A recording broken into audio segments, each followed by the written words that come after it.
Chairman Pakistan Peoples Party Bilawal Bhutto Zardari نے مجوزہ عدالتی اصلاحات کے لیے متفقہ مسودہ لانے کی خواہش کا اظہار کر دیا۔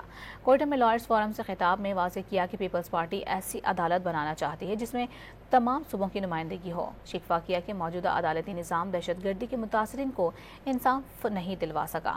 ججز تعیناتی کے طریقہ کار میں تبدیلی ضروری قرار دے دی۔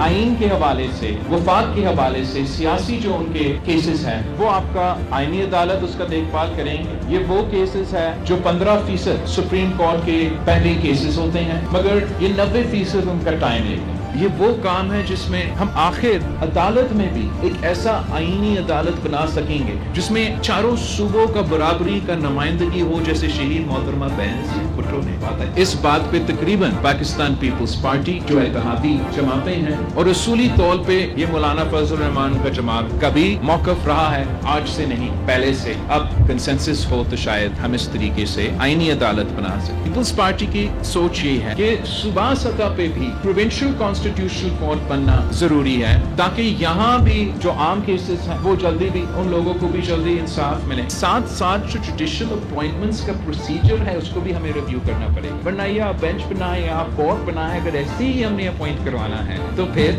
ایسا ہی ہمارا نظام چلے گا۔